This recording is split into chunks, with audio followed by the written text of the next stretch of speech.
estamos en la exposición Dinosaurios de la Patagonia, que es una oportunidad única para sumergirnos en el mundo del pasado y ver la vida y el trabajo de los paleontólogos. Al final vamos a ver fósiles y réplicas de fósiles que son las huellas del pasado. Es un poco lo que ayuda a los paleontólogos a descubrir pues, cómo se vivía, qué seres había hace millones de años. La vida ha cambiado mucho, la Tierra ha cambiado mucho y gracias a estos fósiles pues podemos un poco reconstruirla.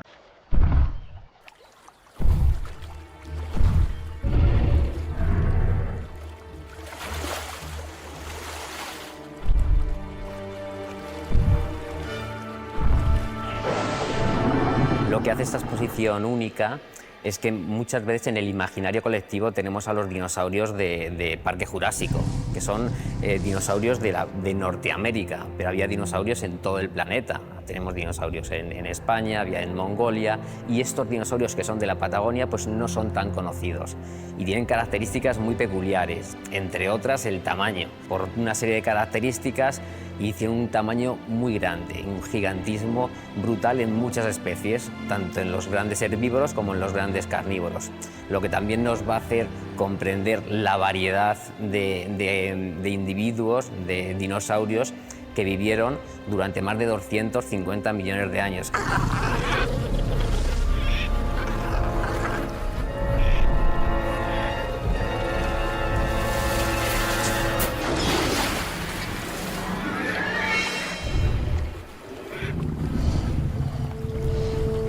Es muchísimo tiempo para que contextualicemos los seres humanos.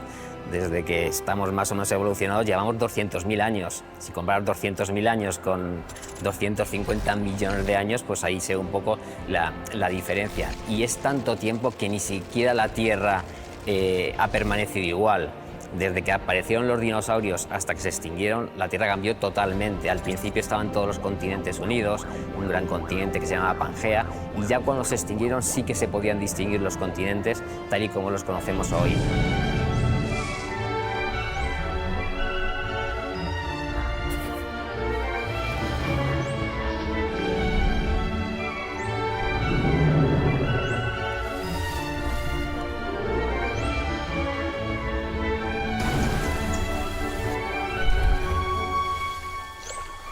Igual que pasa con los mamíferos o con cualquier otro vertebrado, en los dinosaurios hay muchos tipos de vertebrados. Los podemos diferenciar o dividir en dos grandes grupos, lo que se llaman saurisquios y ornitisquios. Estos nombres así tan peculiares, realmente los podemos dividir en función de la pelvis. Si son pelvis un poco más parecido a los pájaros o más parecido a los lagartos. Muchas veces los dinosaurios, por similitud, la gente los relaciona con los cocodrilos o con los lagartos, pero no tienen mucho que ver con ellos, vienen de ramas diferentes. Realmente el animal, por así decirlo, más parecido que tenemos hoy en día a los dinosaurios serían las aves.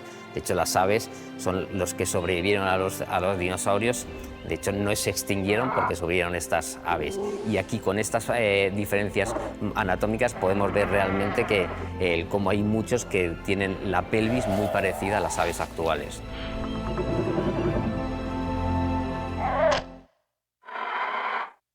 Y últimamente en muchos yacimientos se han encontrado también lo que podían ser plumas, y por eso últimamente podemos ver en revistas y artículos científicos cómo se les suelen adornar ahora más con plumas, no como en las primeras películas, porque podía ser una especie de lagarto emplumado, el más parecido entre pájaro y lagarto que solamente los dinosaurios como se pensaban al principio.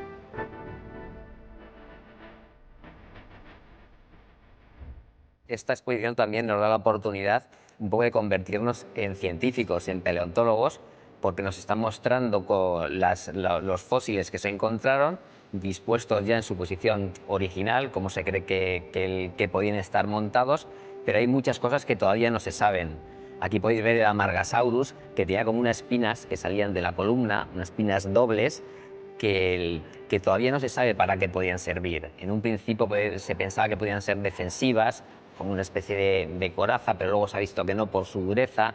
Ahora se piensa que seguramente recubiertas de piel a lo mejor estaban llenas de color y les servían para atraer o para rechazar y asustar a sus rivales. La grandeza que nos dan los fósiles es un poco, nos hace volar la imaginación. Aquí podemos ver el Carnotasaurus, que es un dinosaurio carnívoro con cuernos. Yo me imagino los primeros paleontólogos que vieron ese cráneo con cuernos, que parece como un demonio, pensando, pero ¿qué podía hacer? ¿Qué haría este animal? ¿Sería carnívoro? ¿No sería carnívoro? Pues aquí un poco nos convertimos en paleontólogos y también despertamos esta curiosidad innata a saber cómo podían ser estos seres. La imaginación ya con animales como el Gigantosaurus que tenemos aquí detrás, o el Tiranotitan, uno de los grandes depredadores de esta época, pues claro, solamente al ver esos dientes y esa cabeza, la imaginación completa el resto. Pero es importante ver este matiz de qué cosas no vemos y nos tenemos que imaginar o tenemos que completar, como el color, la piel, la textura, que esto es un poco lo que hace diferente cada hipótesis y cada visión de los paleontólogos.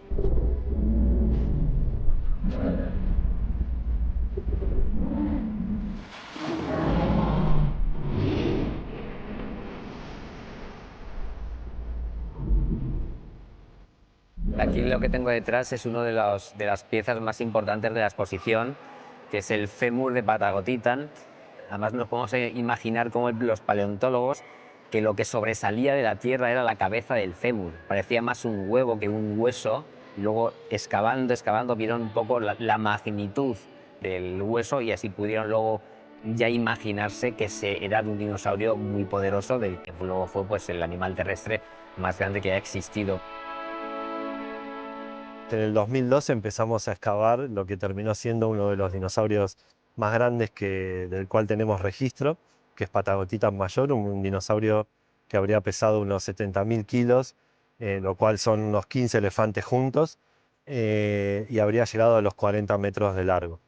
Es un dinosaurio que era herbívoro, sí, se alimentaba de plantas y vivió hace unos 100 millones de años.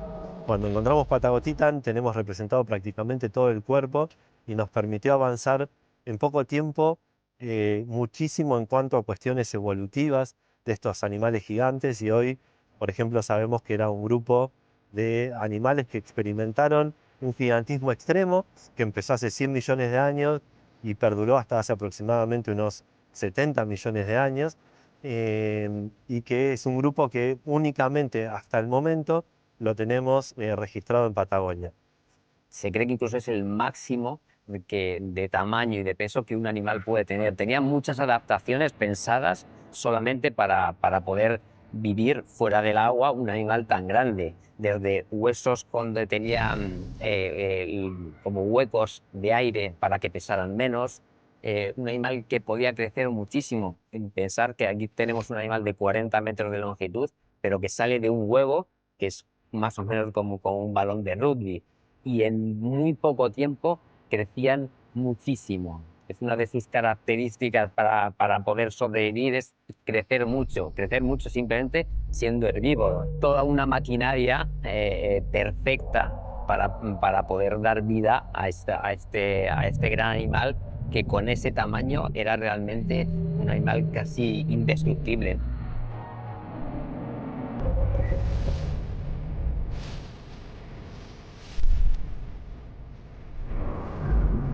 Al final, en esta exposición, lo que hacemos es hacer un viaje en el tiempo a lo que se llama el Mesozoico, pero también contextualiza al ser humano y a nuestra existencia en toda la historia de la vida en la Tierra, que es un paseo extraordinario, donde aquí estamos viendo 250 millones de años. O sea, todo este contexto es para ver, primero, también el ser humano nunca convivió con los dinosaurios, nos separan 65 millones de años. Y esto nos hace ver la inmensidad de vida que ha habido en la Tierra durante tanto tiempo. Vida que además tenemos que conservarla, y esto también nos da un poco este guiño a la conservación de lo que existe, de la naturaleza, y lo bueno los privilegiados que somos de poder vivir y ver todo lo que tenemos en la naturaleza y también aprender a conservarlo.